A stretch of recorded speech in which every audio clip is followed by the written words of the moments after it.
بسم اللہ الرحمن الرحیم۔ حضرت عائشہ صدیقہ رضی اللہ تعالیٰ عنہ فرماتی ہیں ایک عورت تھی اور اسے نبی پاک صلی اللہ تعالیٰ علیہ وسلم نے وہ کلمہ پڑھ کے مسلمان ہوئی، مدینہ طیبہ آ گئی تو حضور نے مسجد نبوی شریف میں اس کے لیے مکان،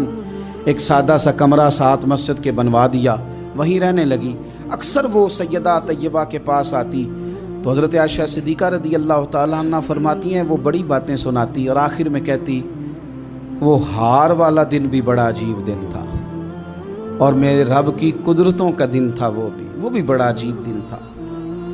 سیدہ عائشہ صدیقہ رضی اللہ تعالیٰ عنہ ایک دن فرمانے لگی کہ تو ہار والے دن کا بڑا ذکر کرتی ہے، وہ کیا دن تھا؟ تو خاتون کہنے لگی اماں جی وہ دن تھا جب میرے رب پر بھروسہ اور مضبوط ہو گیا، جس دن میرا اپنے رب پر توکل اور بڑھا، میرے ایمان میں یقین میں اور پختگی آئی۔ کہنے لگی میں ایک گھر کی کنیز تھی، نوکرانی تھی، اس گھر میں ایک بچی تھی جس کے پاس سونے چاندی ہیرے جواہرات کا ہار تھا۔ اس زمانے میں چمڑے کے اوپر لوگ ہیرے جواہرات لگاتے تھے، کئی دفعہ سرخ رنگ کے چمڑے پہ لگائے جاتے تھے، وہ بچی پہنتی تھی۔ تو کہتی ہوں بچی کے اس نے اتار کے رکھا یا اس سے گرا وہ ہار تو چیل اسے اٹھا کے لے گئی گوشت سمجھ کے اور میرے سامنے اٹھا کے لے گئی۔ گھر والوں نے مجھ سے پوچھا، یہ بخاری میں موجود ہے، گھر والوں نے پوچھا مجھ سے کہ وہ ہار کہاں ہے تو میں نے کہا چیل اٹھا کے لے گئی۔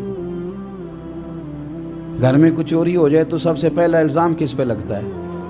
ملازمین پہ۔ کہتے انہوں نے مجھے بڑا مارا، بڑی تکلیف تھی، حتیٰ کہ میری شرمگاہ تک کی تلاشی، میری عزت اتنی خراب کی میں بتا نہیں سکتی۔ میں نے اپنی زندگی میں ایک واقعہ دیکھا، ایک امیر گھر میں چوری ہو گئی، ملازم کو اتنا مارا کہ وہ چارپائی پہ پڑ گیا، پولیس والوں سے اتنی مار پروائی گئی کہ وہ بیچارہ چارپائی پہ پڑ گیا، اور پھر وہ اتنا بیمار ہوا اور کچھ دنوں کے بعد پتہ چل گیا کہ چور تو اپنا بیٹا ہے ان کا، پھر اس کا انتقال ہو گیا۔ اب وہ سیٹھ صاحب اور گھر والے آ کے مرنے والے کے کان میں معافیاں مانگ رہے ہیں، کان میں۔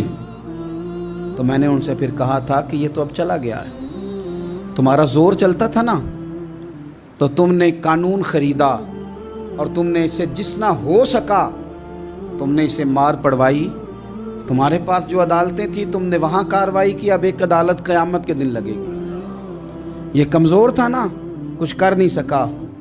میرے نبی پاک صلی اللہ علیہ وسلم نے فرمایا سن لو، اگر سینگ والی بکری نے بغیر سینگ والی بکری کو تکلیف دی ہوگی نا تو قیامت کے دن اسے بھی بدلہ دینا پڑے گا کہ تیرے پاس سینگ تھے اور تو نے اسے مارا تھا۔ وہ خاتون عرض کرتی ہے سیدہ عائشہ کی خدمت میں کہ مجھے بڑا مارا، مجھے تکلیف دی، میں کہہ رہی تھی کہ میرے سامنے چیل لے گئی ہے پر وہ نہیں مان رہے تھے، اماں جی انہوں نے مجھے بڑا مارا۔ حضرت عائشہ صدیقہ کہتی ہیں پھر کیا ہوا؟ کہنے لگی اماں جی جب کوئی میرا مددگار نہ رہا، مجھے تکلیف دے رہے تھے، رسوا کر رہے تھے، تو میں نے اپنے رب سے مدد چاہی،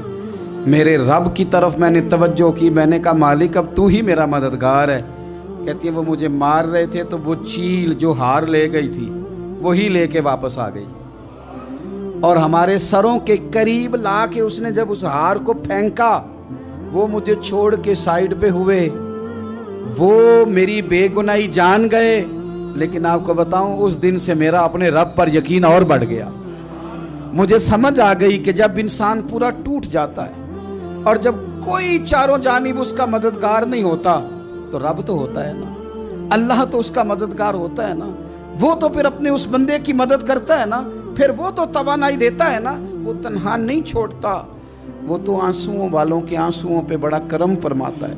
وہ تو قسم پرسی میں آ جاتا ہے، اس کی رحمت بڑھ کے استقبال کر لیتی ہے۔